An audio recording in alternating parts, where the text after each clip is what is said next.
C'est très important à comprendre. Rameau ou ramer, qu'est-ce que tu fais? Est-ce que tu élèves les rameaux ou est-ce que tu rames dans la foi? Mais j'ai compris que beaucoup d'entre nous rament. Ils ne fêtent pas la fête des rameaux, ils fêtent la fête de ceux qui sont en train de ramer dans la foi.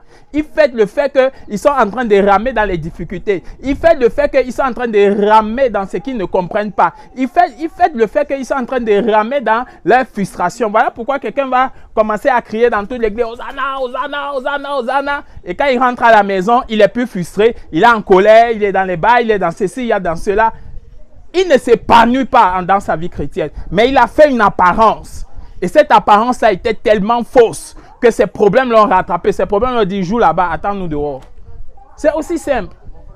Or, la Bible dit que nous sommes censés nous réjouir à tout moment.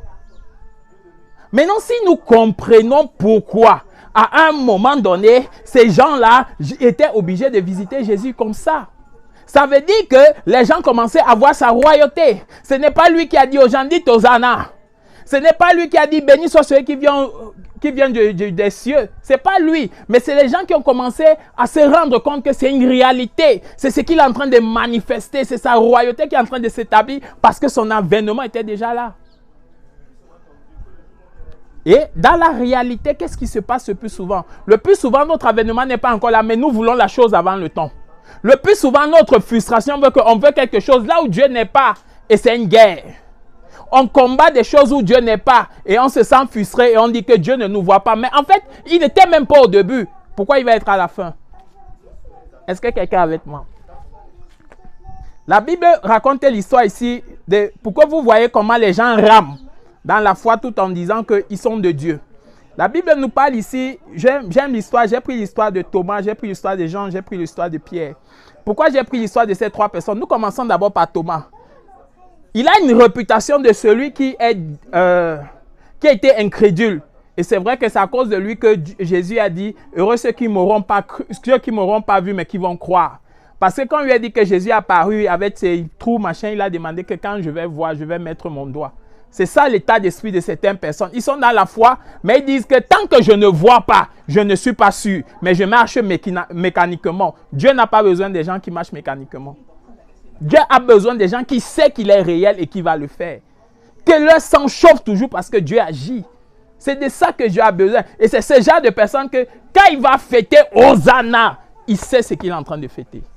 Il ne fait pas l'apparence des autres. Parce que laissez-moi vous dire, tous ceux qui ont dit Hosanna, Hosanna, ça n'a pas mis du temps. C'est les mêmes gens qui ont dit crucifiez-le.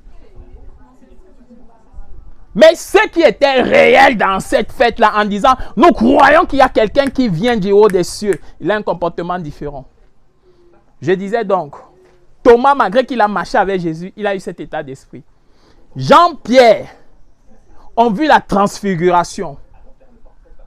Mais quand on a arrêté Jésus, tous sont fuis, même nus. Pierre même jusqu'à ce que Jésus lui dit à la fin, fils de Jonas. Ça veut dire que jusqu'à la fin, et Jésus a dit, quand tu seras affaibli, converti les autres. Donc, depuis qu'il avait Christ, il n'était pas affaibli. Mais Jésus a été patient. Mais toi, à plus forte raison, tu as été patient à qui? À quoi? Ce n'est pas ça qui est important. J'ai lu quelque part dans le livre d'Ésaïe. Je vais vous lire ça. C'est Ésaïe 27, 11. Quand les rameaux sèchent, on les brise. Les femmes viennent pour les brûler. C'était un peuple sans intelligence. Avec celui qui l'a fait, n'a point eu pitié de lui. Non. Quand les rameaux sèchent, on les brise. Les femmes viennent pour les brûler. C'était un peuple sans intelligence. Aussi, celui qui l'a fait n'a point eu pitié de lui. Celui qui l'a formé ne lui a point fait grâce. Est-ce que quelqu'un est avec moi? On dit ici que à un moment donné, c'était au temps d'Ésaïe. Ça veut dire, je vous ai dit que les rameaux là existaient depuis. On annonçait des fêtes glorieuses et tout ça. Mais on disait que des gens ont pris ça comme un dôme. Et ils ont commencé à sécher ça. Et quand ils ont séché ça, ils ont brûlé. Et quand ils ont brûlé, ils ont utilisé ça pour diverses manières. Et Dieu disait, ceux qui ont fait ça, c'était des gens sans intelligence. Pourquoi? Parce que si tu ne t'attardes qu'à ça, ce n'est qu'une branche qui a des herbes et puis qui n'a même pas de fruits. Ça ne sert à rien que donner des choses. Ça n'apporte rien. Même ta Bible, ce n'est qu'un livre qui n'a aucune puissance, aucune force. Les gens qui mettent ça sur les livres pour chasser les esprits, ça vous ment. Ça n'est rien, c'est un livre. Les souris peuvent manger, les cafards. Mais quand les paroles dedans commencent à entrer en toi et trouvent la vie de Christ en toi, ça devient un feu. Ça devient une arme que tu peux utiliser à tout moment. Ça devient que quand la vie chrétienne trouve que tu as quelque chose de Dieu en lui, quand tu cries Hosanna, ces rameaux ne sont plus des simples rameaux. Est-ce que quelqu'un est avec moi? J'ai dit, je ne suis pas contre n'importe quelle fête qui est dans la Bible, qu'on peut fêter, qui ne dénature pas la nature de Christ. Je ne suis pas contre. Mais je suis contre des personnes qui mettent la fête en avant et oublient Christ. La Bible dit qu'ils ont aimé la création plus que le Créateur. Et c'est ce que les fêtes là veulent nous montrer. On aime plus fêter, mais on n'aime pas ce pourquoi on fête. C'est comme si tu viens dans l'anniversaire de quelqu'un que tu n'aimes pas. Et puis tu dis que je ne l'aime pas d'abord, je le hais, je le déteste, c'est mon ennemi. Mais comme c'est l'anniversaire et qu'il y a la nourriture, mais ça ne veut rien dire. Tu ne peux pas venir chez quelqu'un que tu n'aimes pas. Tu ne peux pas aimer plus la fête que la personne. Il faut, quand tu aimes la personne, sa fête devient extraordinaire. C'est ça qui était le problème. Tant que les disciples n'étaient pas ce qu'ils étaient, ils ne pouvaient pas devenir les piliers. L'apôtre Paul disait que c'est des colonnes dans la foi, Pierre, Jean et tout. Et Jacques, des colonnes. Mais parce qu'ils ont pris un temps de transformation pour qu'ils arrivent. Je crois de tout mon cœur que si quelqu'un ne met pas simplement sa tête sur ses fêtes, mais qu'il décide que sa vie reflète ce Hosanna-là, qu'il est content de l'arrivée de Jésus dans son cœur, dans sa vie, dans ses choses, sa vie change. Si tu restes carré, c'est une fête que les catholiques ont montée, c'est une fête que les protestants, c'est une fête que les pentecôtistes, tu t'oublies et tu t'enfermes et tu te détruis. Ça n'a aucune forme d'importance. Mais si tu restes dans la logique que c'est Dieu qui organise toutes choses, quelque chose de différent va se manifester. Je suis arrivé dans la maison d'une femme qui avait élevé différentes statuettes. Et quelqu'un lui avait dit différentes statuettes de Marie et tout ça. Et quelqu'un s'était engagé de lui dire que non, on détruit d'abord les statuettes et puis on va voir tout le reste. J'ai dit, ce n'est pas une chose mauvaise. Maintenant, qu'est-ce qui t'assure que quand tu vas détruire tout le reste, la gloire de Dieu va descendre?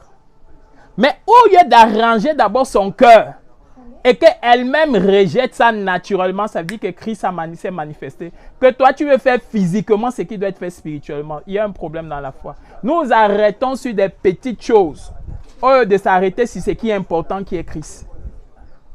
Est-ce que quelqu'un avec moi? Voilà pourquoi j'ai fait cette vidéo, parce que beaucoup de personnes m'ont demandé, est-ce qu'on fête la fête des rameaux?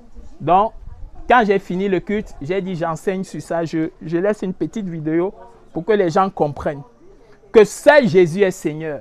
Seul Jésus est important. Ça ne sert à rien de les bénir, de les brûler et puis de les mettre au fond, tout ça. Ça ne veut rien dire. Ça ne sert à rien, ça n'arrête rien.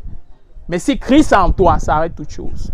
Si Christ est en toi, si c'est à son nom que tu cries Hosanna parce que tu es fier qu'il est en toi et que chaque fois que tu arrives quelque part, des gens disent béni soit celui qui vient dans les hauts du ciel parce qu'ils sont contents de ta venue. En fait, ils sont contents de celui qui est en toi, qui est en train d'arriver parce que les vies des gens vont changer. Là, toute fête devient importante parce que tu es là. Oh, est-ce que quelqu'un me comprend? Toute chose prend son sens si celui qui l'amène commence à manifester une autre réalité autour d'eux. Toute personne commence à élever une personne qu'on voit que parce qu'il est là, il y a un changement particulier. C'est ce changement que le monde attend. C'est ce changement que le monde veut. Pas les condamnations, pas les bagarres inutiles. Je prie que ceux qui écoutent ce message prennent plus d'importance à leur vie. Est-ce que Jésus est vraiment entré dans ta vie? On a crié Hosanna parce qu'il entrait. Mais il criait éphémèrement parce qu'après ils l'ont crucifié. Mais toi, quand tu cries Hosanna, est-ce que parce qu'il est réel? Quand tu te sondes, tu es à 100% réel avec lui avant d'attaquer l'autre. Et j'ai regardé toute la vie de Jésus. Je n'ai jamais vu là où il accusait les autres. Il faisait sa part. Et les autres faisaient ce qu'ils avaient fait. Et quelqu'un lui a même demandé pourquoi les autres sont morts quelque part. Il dit, toi, occupe-toi ta part. C'est Dieu qui se souvient. Est-ce que quelqu'un me comprend? Il y avait eu un tremblement de terre et un disciple lui avait posé la question. Pourquoi les femmes et tout? Il dit que non, toi qui es vivant, rends grâce à Dieu et occupe-toi de ta part. C'est tout. Même qu'on attend qu'il a dit aux pharisiens, oh, quand tu vas enlever. Non, il ne les insultait pas. Il donnait un enseignement. Celui qui connaît enlever la paille connaîtra enlever la poutre. C'est tout. Si tu ne connais pas enlever quelque chose, tu ne donnes pas à donner l'enseignement. L'amour, c'est ce que Jésus nous a toujours enseigné. Et tout ce que je vois, c'est qu'en cette fin de temps, il y a plus de méchanceté que d'habitude, alors que le Saint-Esprit est réel.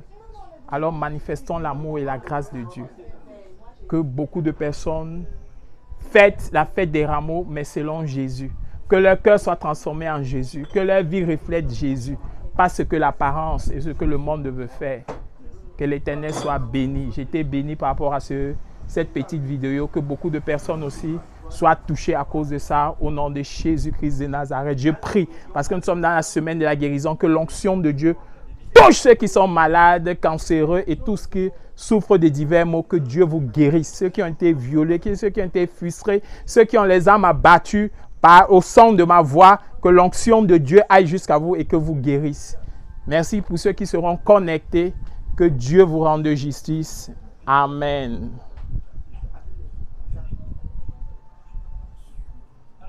C'est pas facile.